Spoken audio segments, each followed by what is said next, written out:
आपका नाम क्या है भाई? सर मेरा नाम अमित मौर्य है। ये जो कागज है अपना उठा के दिखाओ इन लोगों को। इसमें क्या लिखा है? अच्छी तरह पढ़ो इसको। ओबीसी एससी शिक्षकों को नियुक्ति दो। सर हम 2 साल से इको गार्डन में लगातार नहीं, तुम 2 साल से चक्कर काट रहे हो। ठीक है, खड़े हो खड़े हो।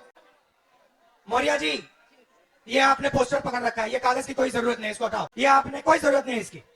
देखिए, ये आपने पोस्टर पकड़ा हुआ है, इस पे ये शब्द ओबीसी और एससी लिखा है। इसका क्या मतलब है? ओबीसी शब्द का मतलब बताओ मुझे। जो पिछड़े वर्ग से आते हैं उन्हीं को ओबीसी कहते हैं। हम लोग ओबीसी एससी जो है पिछड़े समाज से हैं। हम लोगों का जो सबसे पहले भाई माइक इस्तेमाल करना सीखो। इसको यहाँ पकड़ो, फिर बोलो।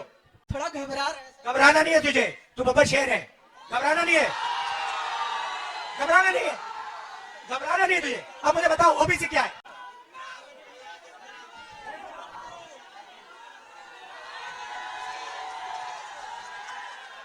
बताओ ओबीसी क्या, बताओ। आपको नहीं घबराना। ओबीसी क्या है मुझे बताओ। बोलो बोलो बोलो। ओबीसी क्या, ओबीसी क्या मुझे बताओ। रिलैक्स करो, शांत हो जाओ। ओबीसी का मतलब other backward caste. Other backward caste. भाई ओबीसी की आबादी हिंदुस्तान में कितनी है ये बताओ। सबको मिला के ओबीसी एससी मिला के लगभग 85% है। सबको मिला के इसकी आबादी, इस बब्बर शहर की आबादी 50% है। बात समझ आई? इसकी आबादी 50% है। ये कागज फिर से दिखाओ मुझे। नहीं, दूसरा वाला, नीला वाला। ये पकड़ो, इस पे दूसरा शब्द क्या लिखा है? ये क्या लिखा है? एससी। जोर से। SC schedule caste. Schedule caste की आबादी कितनी? वो भी 15%। 15%। 50 और 15 कितना? 75, 65, 65। 8% आदिवासियों की है। 65 और 8 कितना हुआ? 72। तो ये सुनो सुनो, इसकी आबादी 73% है। ये पोस्टर लिए घूम रहा है और ये रो रहा है। ये क्यों रो रहा है? ये क्यों रो रहा है? ये इसलिए रो रहा है क्योंकि ये पिछड़ी जात का है। ये इसलिए रो रहा है क्योंकि इस देश में इसके लिए कोई भविष्य नहीं है। सही बात बोली मैंने? इसका कोई भविष्य नहीं है। और हमारा काम 73% का काम इसके लिए भविष्य बनाने का है। इस देश में दलित, पिछड़े, आदिवासी 24 घंटा दबाए जाते हैं, उन पे थूका जाता है, उनको धमकाया जाता है, उनके रास्ते बंद किए जाते हैं। ये सच्चाई है देश की। मैं आपसे पूछता हूं, 200 सबसे, आपसे पूछूंगा मौर्य जी, 200 सबसे बड़ी कंपनियां हैं हिंदुस्तान में। अदानी वाली, अंबानी वाली, टाटा वाली, बिरला वाली, सुने होंगे नाम आपने। आगे पीछे देखो, नाम दिख जाएंगे। मुझे बताओ मौर्य जी, इन 200 कंपनियों के मालिकों की लिस्ट में मौर्य जात के कितने लोग हैं बताओ। कोई नहीं है सर। भाई और बहनों, मौर्य जात का कोई नहीं है। चलो बताओ भैया, यादव कितने? कोई नहीं है। बताओ पासी कितने? कोई नहीं है सर। जाटव कितने? कोई नहीं है। आदिवासी कितने? कोई नहीं है सर। कुर्मी कितने? कोई नहीं है सर। लोधी कितने? कोई नहीं है। भाई और बहनों, 50% आपकी आबादी है। 200 सबसे बड़ी कंपनियों के मालिक में ना एक ओबीसी, ना दलित, ना एक आदिवासी। अब मौर्य जी मुझे कहेंगे देखो भैया, मैं मालिक नहीं बनना चाहता, मैं तो मैनेजमेंट में जाना चाहता हूं। तो बताओ मौर्य जी, 200 सबसे बड़ी कंपनियों के सीनियर मैनेजमेंट में आपके कितने लोग? कोई नहीं है सर। जोर से बोलो। कोई नहीं है। कोई नहीं है। तो मैनेजमेंट में कोई नहीं, मालिकों में कोई नहीं। 73% आबादी का हिंदुस्तान की सबसे बड़ी 200 कंपनियों में कोई नहीं। अब भैया मौर्य जी बताओ, प्राइवेट अस्पतालों के मालिकों में से मौर्य कितने? मुझे किसी का पता नहीं है मौर्य। कोई नहीं, मैंने लिस्ट निकाली है, कोई नहीं। अब बताओ, प्राइवेट यूनिवर्सिटी कॉलेजेस के मालिक में 73% के कितने? कोई भी नहीं। अच्छा बताओ, हाई कोर्ट में 650 हाई कोर्ट जज है, उनमें से बता दो मौर्य कितने? एक भी नहीं है। मुझे बताओ मौर्य जी, ये मीडिया वाले चक्कर काट रहे, इनके मालिकों में से मौर्य कितने? कोई भी नहीं है। ओबीसी कितने? कोई भी नहीं। दलित कितने, कोई भी नहीं है, पिछड़े कितने? कोई भी नहीं है। अब बताओ, मीडिया में कोई नहीं, सबसे बड़ी कंपनियों में कोई नहीं, तुम कोर्ट्स में कोई नहीं, तो मौर्य जी तेरे आदमी है कहां? कहीं नहीं है सर। तेरे आदमी मजदूरी करने देश में। मनरेगा की लिस्ट निकालो, ओबीसी दिखेंगे, दलित दिखेंगे, आदिवासी दिखेंगे। कॉन्ट्रैक्ट लेबर की लिस्ट निकालो, ओबीसी दिखेंगे, आदिवासी दिखेंगे, दलित निकलेंगे। अब सुनो, अब मैं आपको बताता हूं, तुम लोग ये कागज लिए बैठे हो ना, पेपर लीक वाले, चलो जरा आनंद मौर्य, मौर्य जी बैठे रहो। मौर्य, नीचे नहीं बैठना, ऊपर बैठना है। अब मौर्य जी, अब मैं आपको बताता हूं ये पेपर लीक में क्या हो रहा है। बात समझनी है आप लोगों को? समझनी है? अब 73% कौन है? दलित, आदिवासी, पिछड़े। उसमें 15% आप माइनॉरिटी जोड़ दो, ठीक है? सिख, मुस्लिम, ईसाई ये सब जोड़ दो, और 4-5% गरीब जनरल कास्ट के जोड़ दो, ठीक है? तकरीबन हिंदुस्तान की 90% आबादी। अब ये क्या करते हैं, इनको सबसे पहले एक झूठ बताया जाता है। छोटे छोटे बच्चे पैदा होते हैं, इतने बड़े, उनको कहा जाता है बेटा तू अगर पढ़ाई करेगा, आजा बेटा तू अगर पढ़ाई करेगा, आईएएस में, आईपीएस में, रेलवे में, इधर उधर नौकरी मिलेगी।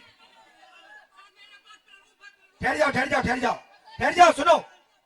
उसको कहा जाता है, इतने बड़े बच्चे को कहा जाता है बेटा तू पढ़ ले, तेरे बाप के जेब में से 5-6 लाख रुपए निकालकर प्राइवेट कॉलेज में डाल दे, प्राइवेट यूनिवर्सिटी में डाल दे, कोचिंग सेंटर में डाल दे, और फिर तुझे आईएएस, आईपीएस, वो देखो बीजेपी वाले झंडा उठाएं, हेलो हेलो,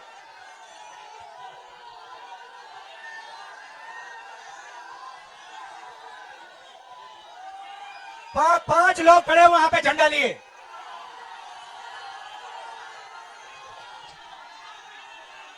वो देखो झंडा भी डाउन कर दिया। तो उनको कहा जाता है बेटा बड़े होके आईएएस में जाओगे, पुलिस में जाओगे, इधर उधर जाओगे। आप 5 लाख 10 लाख रुपए डालते हो, और फिर क्या होता है, आपका पेपर लीक हो जाता है, और वही 2-3-5% लोगों को 100% मार्क्स मिल जाते हैं बिना कोई काम किए। आप देखते रह जाते हो। भाई और बहनों, आप पिछड़े हो, आप दलित हो, आदिवासी हो, आपका काम सड़कों पे लिए ऐसे पोस्टर लिए घूमने का है। ये आपका काम है। आपका इस देश में और कोई काम नहीं बचा। ये आपका भविष्य। मैं वाराणसी गया, वाराणसी में देखा मैंने, रात को बाजा बज रहा है, ठहर जा, बाजा बज रहा है, वहां पे शराब पिए सड़क पे लेटते हुए बाजा बज रहा है। यूपी का भविष्य रात को शराब पिए नाच रहा है, डांस कर रहा है नशे में। दूसरी तरफ राम मंदिर खुलता है, राम मंदिर में आपको नरेंद्र मोदी दिखेगा, आपको अंबानी दिखेगा, आपको अदानी दिखेगा, आपको हिंदुस्तान के सबसे अरबपति दिखेंगे।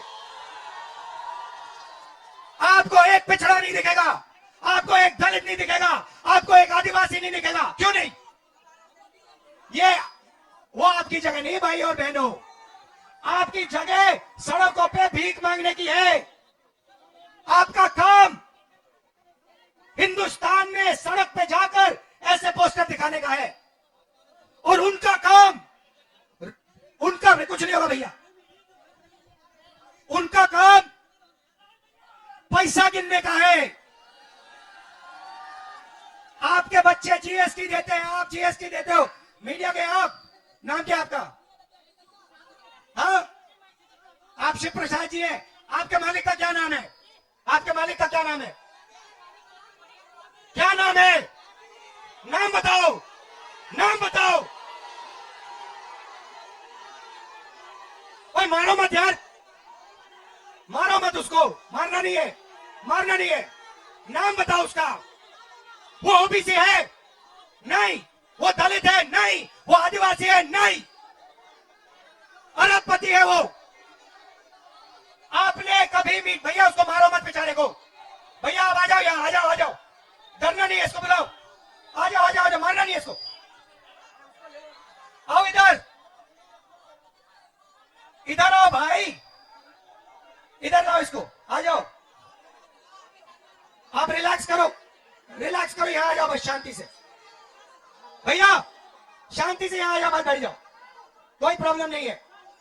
इनके जो मालिक हैं, अरबपति हैं, ये किसानों की कभी बात, बैठो बैठो, ये किसानों की कभी बात नहीं करेंगे, ये दलितों की, पिछड़ों की कभी बात नहीं करेंगे, ये अपने अखबार में ऐसा कभी नहीं दिखाएंगे। ये हिंदुस्तान का भविष्य है, ये है, इसको देखो अच्छी तरह। पेपर लीक, बेरोजगारी, महंगाई, ये आपका भविष्य है। और दूसरी तरफ 24 घंटा आपका ध्यान इधर उधर करते रहते हैं, इधर देखो, उधर देखो। भाइयों और बहनों, आपकी 73% आबादी है। क्रांतिकारी कदम लेना है आपको। मैं बता देता हूं क्या है जाति जनगणना। सबसे पहले आपको पता लगाना है आपकी आबादी कितनी। उसके बाद इस देश का जो धन है किसके हाथों में, वो आपको पता लगाना है। आपको सुबह उठना है, कहना है भारत माता का कितना धन मेरे जेब में आया। अदानी उठता है सुबह और कहता है आज मैंने सोचना है, मैंने देखना है सोने की चिड़िया का कितना पैसा मेरे जेब में आया। यही सवाल आप सबको अपने आप से हर रोज पूछना पड़ेगा। जब तक आप ये सवाल नहीं पूछोगे तब तक आप लोग प्रगति नहीं कर सकते हो।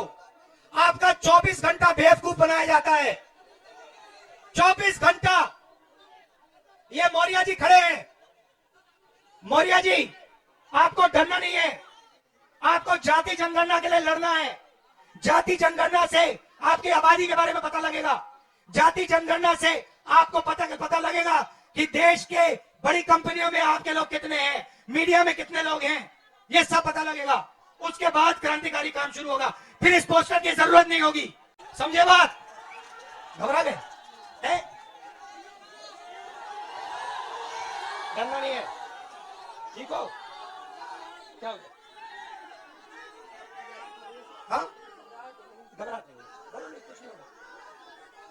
तो ये मैं आपको मैसेज देना चाहता था। आप राम मंदिर की बात होती है, 24 घंटा राम मंदिर की बात होती है, वहां पे आपने किसान को देखा, आदिवासी राष्ट्रपति को देखा, दलित को देखा, अंबानी को देखा, अदानी को देखा, अमिताभ बच्चन को देखा, शाहरुख खान को देखा। ये है 2-3% जो देश को चलाते हैं। आप लोगों को जो आपका हक है वो लेना है। 73% को खड़े होके अपना हक लेना है। और हक लेने का पहला कदम जाति जनगणना है, भूलो मत। आप सबका दिल से धन्यवाद। न्याय यात्रा में हमने शब्द न्याय इसलिए जोड़ा है, आपके खिलाफ अन्याय, नहीं जाना कहीं, आपके खिलाफ अन्याय हो रहा है। आपको हर रोज आपकी बेइज्जती की जा रही है। यह आपके बच्चों का भविष्य नहीं हो सकता। यह मैं मानने को तैयार नहीं हूं। धन्यवाद। जय हिंद।